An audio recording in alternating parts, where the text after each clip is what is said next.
Ibig sabihin ng hanging elevated area. So, manual transmission po tayo. So, ang una, full clutch. Sige, sagad ang clutch. Kailangan, ma'am, ito yung part na ito matigas, ha. Huwag yun ang pinaka-tip lang, mga ngawit yan. Kunin mo yung pa, yan. First gear. Prepare mo yung paa mo sa preno. Naka-prepare muna, ha. Ma'am, huwag yung buong paa na sa preno. Kailangan center siya ng brake and gas. Para mabilis ka na makalipat doon. Try mo yung lipat sa gas. Try mo yung lipat sa brake. Usog mo pa yung sakong mo dito. Lipat sa gas. Ganyan, ha. Kanina kasi, may pwersang ganun eh. Susubsob yan. Ngayon, bago mo ibaba ito, tapakan mo yan yung foot brake. Foot brake po. Baba mo yung handbrake. Ito yung handbrake, ma'am. Baba. Hilahin bago pindutin. Then baba. Okay? So nakahanging tayo, ma'am. Anong unang i-release natin? Yung half clutch po, ha. Mararamdaman nyo po yung vibrate ng makina ulit natin. Huwag nyo pong hintayin lumakas ang vibrate. Hintayin nyo po muna, ha. Wala pa yan. Wala pa yan. Angat pa ng konti ng clutch. Angat pa. Angat pa. Angat pa. Op, steady po ang clutch, ha. Konti pa po. Okay na po yan. Preno po ang bitawan ng pull. Pwede mo bitawan ng pull ng preno. Yung clutch, wag po yung bibitawan, ha. Handle po yan. Bibitawan nyo yung preno. Yan.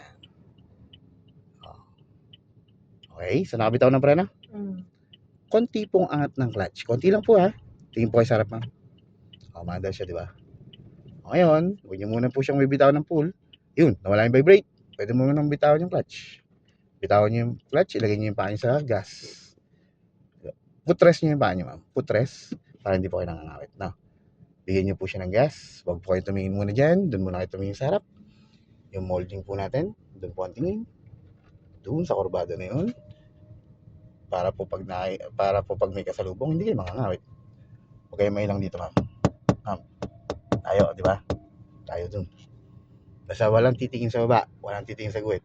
Huwag niyong higpitan ng hawak dito sa manibela dahil lahat ng pressure niyo mapupunta dyan. Gas tayo. Mamaya huwag yung tititigan yung kasalubong niyo, ha? Kasi papunta kayo sa kanyo. Huwag kayong tumingin sa guhit, huwag kayong tumingin sa baba. Kasi kagaya ng sinabi ko sa inyo kanina, pagka may mga tinignan kayo dyan, magkakaroon kayo ng higpit na hawak. Pag hinigpitan nyo yung hawak nyo, ano nangyayari? Mas napupunta kayo dun. Ngayon, relax mo yung hawak. Timing lang, ha. Papasilipin kita ng side mirror mo. Tingnan natin kung gagalaw, ha. Silip mo na dito. Gumalaw ba yung sasakyan mo? Hindi. Hindi po. Timing ulit, timing. Relax ulit. Tingin sa kanan. Di ba? Hindi gumagalaw. Pagka gumalaw ng kaunti, kailangan mo siyang ikanan at igitna. Huwag yung kaliwa, kanan, kaliwa, kanan. Kaya hindi nagkakaroon ng gitna. Kasi, ang kabig na manibela, kaliwa, kanan. Di ba? Ano nangyari? Parang nagsisiksik siya. So, pagbibintangan tayo na kaya yan, ma'am. Paparahin tayo yan. Ano? Parahin mo nga kaya kotse na yan, lasing yan eh. So, ang ibig sabihin nun, kailangan may gitna. Kaliwa, gitna, kanan, gitna. Basta ang tingin, doon sa diretsyon na yan. Go.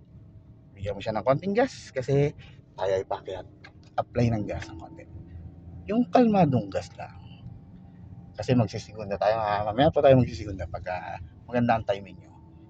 Ang manual kasi mas gusto niya may buwelo eh. Yung di ba narinig niyo yung mga yan?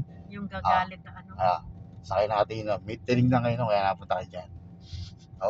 May tinignan po kayo dun. Doon po tingin sa kurbada. Tapos advance nyo na po yung pagtingin nyo. Advance yung pagtingin. Doon ang tingin, ma'am.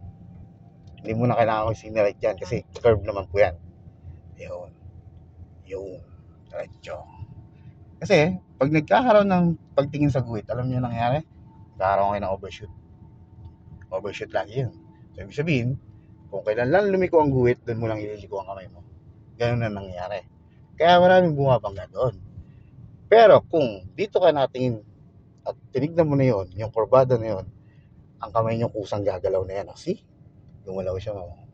Huwag mo titigan ulit to. Doon ulit ang tingin. Para nakita mo, kung may kasalubong ka, hindi ka magugulat. Dito, naiilang ka sa kanan. Hindi mo siya pinapansin eh. Ang pinapansin mo lang, yung guhit mo. Kasi, ayaw mong lumipat dyan. Natatakot ka kasi baka may makasalubong ka.